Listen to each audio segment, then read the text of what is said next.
Selamat datang kembali di The Deep Dive. Oke, kali ini kita bahas sesuatu yang mungkin kedengarannya teknis banget ya. Akuntansi belanja modal pemerintah. Haha, iya, kedengarannya rumit. Tapi tunggu dulu, ini penting loh buat kita semua. Sumber yang kita pegang ini analisis komprehensif, nunjukin gimana pencatatan aset pemerintah, gedung, jalan, sampai komputer kantor, itu nilainya kan triliunan ya? Betul sekali, triliunan. Dan itu cerminan investasi jangka panjang kita semua. Jadi transparansinya penting banget. Nah, itu dia. Sumber ini acuannya jelas. Standar Akuntansi Pemerintahan, PP 71 tahun 2010. Sempat disinggung juga perbandingannya sama standar internasional, IPSAS 17. Oke. Jadi, misi kita sekarang nih, kita coba bedah. Gimana sih pemerintah nyatet aset-aset ini? Dari mulai beli, dipakai, sampai nanti dihapus. Kenapa ini krusial banget buat akuntabilitas? Sip, kita fokus ke isu-isu kunci kayak penyusutan, terus ada aset renovasi, KDP, apa tuh konstruksi dalam pengerjaan ya? Ya, KDP. Sama nanti penghapusannya gimana? Oke deh, mari kita bongkar. Pertama-tama, biar sama persepsinya nih, aset tetap versi pemerintah itu apa sih sebenarnya? Gampangnya gini, menurut SAP itu aset berwujud, ada fisiknya. Terus masa manfaatnya lebih dari setahun. Lebih dari setahun, oke. Dan dipakainya buat operasional pemerintah atau buat dimanfaatkan masyarakat umum. Contohnya ya, tanah, gedung, jalan, irigasi, peralatan mesin, gitulah. Dan duit yang dikeluarin buat dapetin aset ini, itu yang namanya belanja modal ya? Tepat, itu belanja modalnya. Nah, yang paling fundamental nih, perubahan yang disorot banget di sumber kita itu soal basis akrual. Sejak PP 71 itu. Ah iya, basis akrual. Bedanya apa sih sama yang dulu? Kalau dulu kan fokusnya lebih ke kas keluar masuk aja ya. Kapan duitnya keluar, kapan masuk. Oke. Kalau akrual, dicatatnya pas transaksi terjadi. Bukan pas kasnya pindah tangan. Nah, untuk aset tetap, ini artinya kita nggak cuma nyatet harga belinya. Tapi Tapi juga penurunan nilainya seiring waktu. Lewat apa? Lewat penyusutan. Ini yang bikin gambaran biaya layanan publik jadi lebih realistis. Gitu. penyusutan.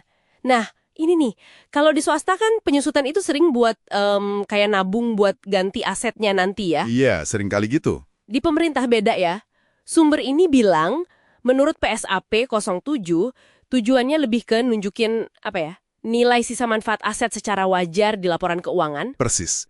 Jadi fokusnya ke penyajian nilai wajar sisa manfaat, bukan untuk pendanaan penggantian. Oh iya, ada yang penting nih. Apa tuh? Tanah sama konstruksi dalam pengerjaan, KDP, itu nggak disusutkan loh. Oh iya, kelapa tuh. Kalau tanah, ya dianggap manfaatnya nggak bisa-habisnya lah ya. Kalau KDP, Konstruksi dalam pengerjaan. itu kan belum selesai dibangun, belum dipakai, belum ngasih manfaat layanan. Jadi proses konsumsi manfaatnya itu belum mulai, makanya nggak disusutin dulu. Masuk akal, oke. Terus untuk aset lain yang disusutkan metodenya gimana? Yang paling umum apa? Paling umum sih garis lurus, straight line. Biayanya dibagi rata aja tiap tahun selama umur manfaatnya. Kenapa pilih itu? Sederhana, konsisten, gampang diterapkan lah. Meskipun SAP atau IPSS 17 juga ngebolehin metode lain, kayak saldo menurun. Oke. Yang penting berarti tahu biaya perolehannya, terus perkiraan umur manfaatnya ini biasanya ada standarnya ya? Betul, seringkali Kemenkeu atau Pemda ngeluarin tabel standar umur manfaat untuk berbagai jenis aset. Terus satu lagi, nilai residu. Nilai sisa di akhir masa manfaat. Iya, tapi praktiknya di pemerintah, ini sering dianggap nol, biar lebih gampang ngitungnya. Oke, sip. Nah, ngomongin nilai aset, ada istilah unik nih di SAP, aset renovasi. Ini apa lagi nih? Kayak renovasi biasa aja atau gimana? Nah, ini spesifik. Ini bukan renovasi aset yang emang punya pemerintah, tapi renovasi atas aset pihak lain. Misalnya, kita sewa gedung nih, terus kita renovasi besar-besaran. Oh, asetnya bukan punya kita, tapi kita yang renovasi. Iya, dan renovasinya itu memenuhi syarat kapitalisasi. Artinya, nambah manfaatnya signifikan, lebih dari setahun, dan biayanya juga gede, material. Terus dicatatnya gimana? Nah, ini dicatat terpisah. Masuk kelompok aset tetap lainnya. Disusutkan juga, tapi terpisah dari aset induknya kalau ada. Kenapa dipisah gitu? Biar transparan. Jadi jelas, mana investasi di aset yang beneran milik kita, mana yang nempel di aset orang lain. Kuncinya tadi, di syarat kapitalisasi itu. Bedainnya sama pemeliharaan biasa gimana? Kan sama-sama ngeluarin duit buat perbaikan. Nah, itu dia. Kriterianya jelas. Renovasi ini cuma balikin ke kondisi semula atau benar-benar ningkatin kapasitas, umur manfaat, atau kualitas. Kalau cuma balikin kondisi, yaitu beban pemeliharaan biasa, masuk laporan operasional. Tapi kalau meningkatkan? Kalau meningkatkan secara signifikan, baru dia jadi aset renovasi. Dikapitalisasi, disusutkan sesuai masa manfaat renovasinya itu sendiri. Oke. Berarti perlu administrasi yang teliti ya buat misahin ini? Pastinya harus jelas dokumentasinya. Oke, nah kita geser sedikit dari renovasi ke aset yang masih dibangun. Tadi disebut KDP ya, konstruksi dalam pengerjaan. PSAP 08. Betul. KDP ini ya, gampangnya aset setengah jadilah. Lagi proses pembangunan. Semua biaya yang terkait langsung maupun nggak langsung sama pembangunan itu dikumpulin dulu di akun KDP ini. Termasuk bunga pinjaman gitu? Bisa, kalau memang pinjamannya khusus buat proyek itu, dan terjadi selama masa konstruksi, bunganya bisa ikut dikapitalisasi ke KDP. Dan KDP ini tadi dibilang nggak disusutkan ya? Iya, betul. Kan belum siap dipakai. Jadi dicatatnya terpisah di neraca sebagai KDP. Nggak disusutkan. Terus kapan dia lulus jadi aset tetap beneran? Nah, kalau konstruksinya udah selesai, biasanya ada bukti formalnya, kayak berita acara serah terima, BAST, atau BAPP. Begitu selesai dan siap dipakai. Nilainya dipindahin? Nilainya dipindahin, istilahnya direklasifikasi, ke akun aset tetap yang sesuai. Misalnya dari KDP gedung jadi akun gedung dan bangunan. Terus gimana kalau amit-amit ya, proyeknya mangkrak di tengah jalan, dihentikan gitu? Wah, nah itu bisa jadi isu serius. KDP yang terhenti dan kayaknya nggak bisa dilanjutin atau dimanfaatin lagi, itu ada potensi jadi kerugian negara. Waduh. Makanya pencatatannya harus jelas, harus diungkapin juga di laporan keuangan. Ini area yang perlu diawasi ketat banget. Oke, paham.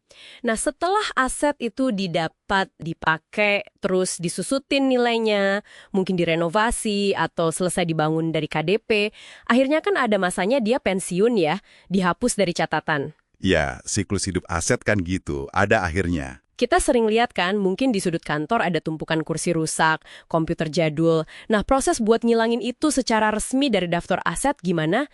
Kayaknya nggak bisa asal buang aja ya? Oh, sama sekali nggak bisa. Penghapusan aset itu diatur ketat banget. Ada peraturannya sendiri, kayak PMK buat barang milik negara di level pusat atau perkada di daerah. Alasannya apa aja biasanya aset dihapus? Macem-macem. Bisa karena rusak berat, udah usang banget teknologinya, hilang, atau ya dipindah tangankan, dijual, dihibahkan, disertakan jadi modal pemerintah, gitu. Prosesnya formal berarti ya? Formal banget.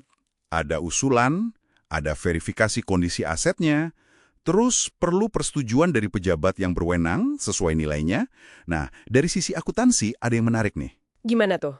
Aset yang udah diusulkan dihapus, terutama yang karena rusak berat atau hilang, itu seringkali nggak langsung dihapus dari pembukuan. Tapi direklasifikasi dulu.